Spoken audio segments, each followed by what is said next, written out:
Today we are reviewing trigonometry.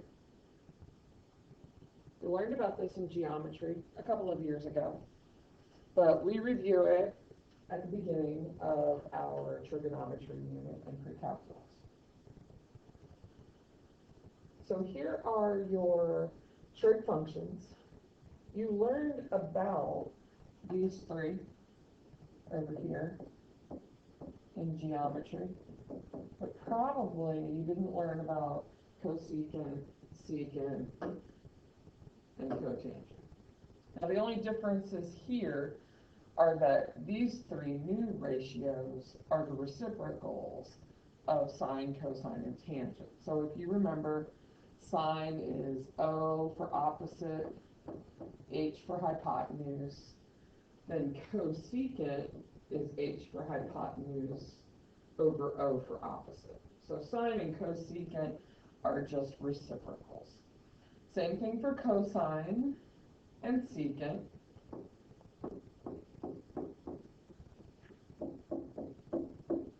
And same thing for tangent and cotangent.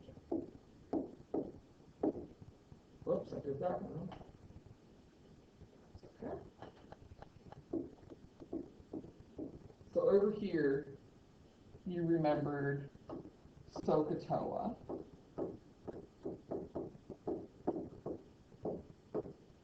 And then these three to the right would just be the reciprocal of that. So here we want to write those relationships in. Sine is the reciprocal of cosecant, and cosecant is the reciprocal of sine. Cosine is the reciprocal of secant, and secant is the reciprocal of cosine. Tangent is the reciprocal of cotangent, and cotangent is the reciprocal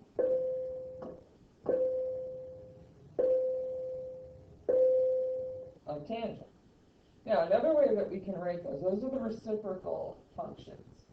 But another way that we can write tangent and cotangent are as functions of sine and cosine. And we'll be going over this again, but I just want to introduce it here. Some of you may have seen it before, some of you may not, and that's okay. Now here we have theta, so we can label our O, our H, and our A.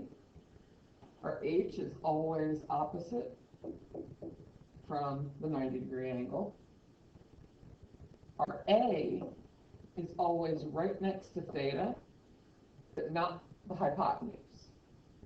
And our O is opposite. So now we can write all 6 trig ratios out. So if sine is O over H, then that is 33 over 65, which makes cosecant just the reciprocal. Cosine is A over H, which is 56 over 65. So secant is again just the reciprocal.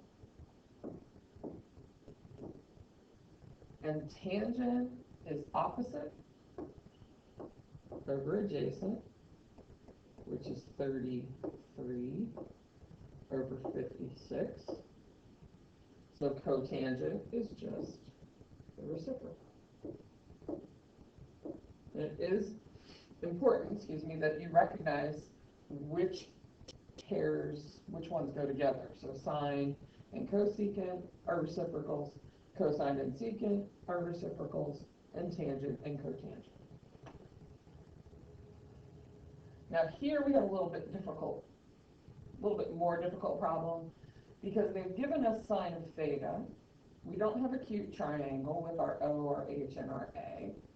But if you look at this a little bit closer, we know that sine is O over H. So we are able, and I'm a visual type of person, so I like to sketch a little triangle. I like to put theta there. You can put theta in the other position just as easily.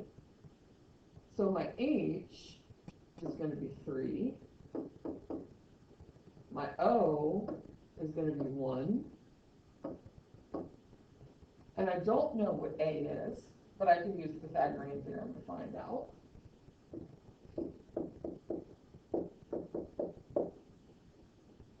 So I would say 1 squared plus x squared equals 3 squared. 1 plus x squared equals 9. X squared equals 8. Take the square root of both sides. You're going to get x equals the square root of 8. So now the problem is just like the previous problem, where you can fill in all your ratios. And on the next slide, you're going to see that they've worked them all out for you. The only difference is they took that square root of 8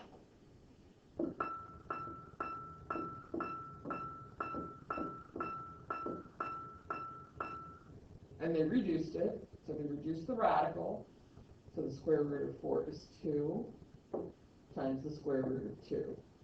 So when they did their ratios, and obviously they didn't include sine because that was given to us, but when they did their ratios, they used 2 square roots of 2.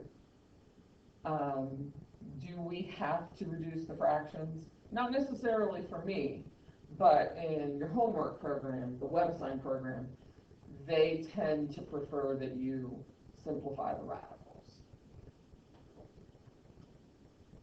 Okay, so here we have a right triangle, and we actually need to find the value of x.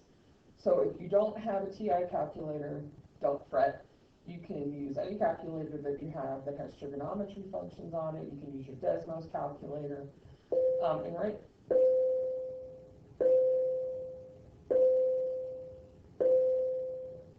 right now what we're going to do is we're going to look at 35 degrees and recognize that that is our theta.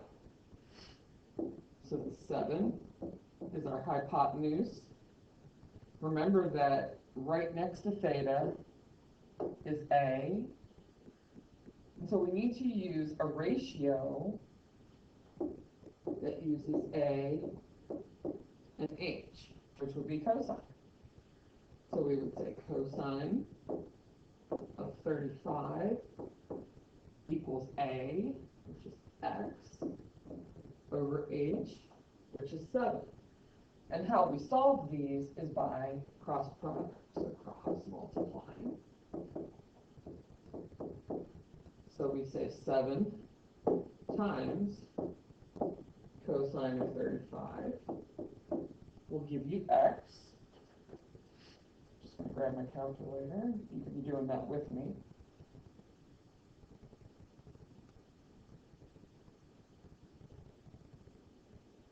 And I'm getting about 5.7 for x, which makes good common sense because it is smaller than the hypotenuse, and we know that the hypotenuse is the largest side of the triangle, so that's good. Makes good common sense. This problem actually has an answer circled for us already, so let's pause the video, take a minute, try to work this one out on your own, and then I'll come back and work it out for you.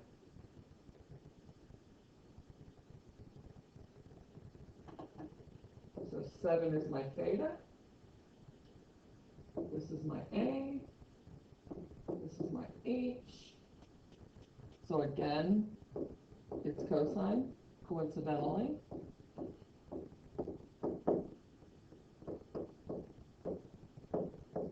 So when we cross multiply, x is 574 times cosine of 7 degrees.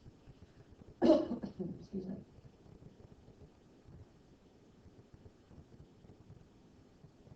And I get this number right here. Okay. All right, moving on. Now, a word problem looks like this. I'm just going to move that out of the way for us. So you can see, hopefully, at the bottom, we have a 48-degree angle.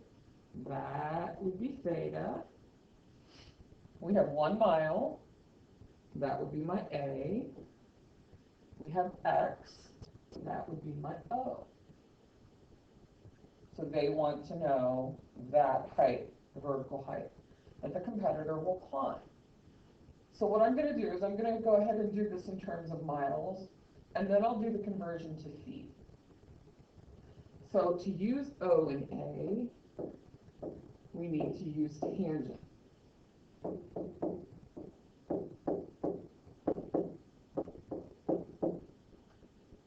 So x equals 1 times tangent, 48.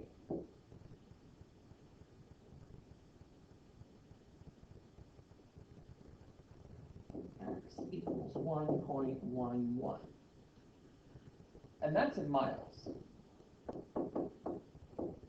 So if we want to convert that to feet, 1 times 5,280 feet per mile.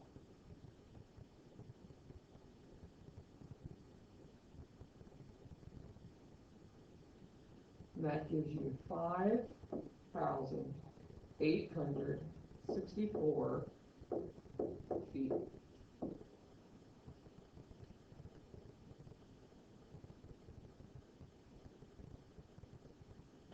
So what we'll do is we'll end this video there and pick up with the next video.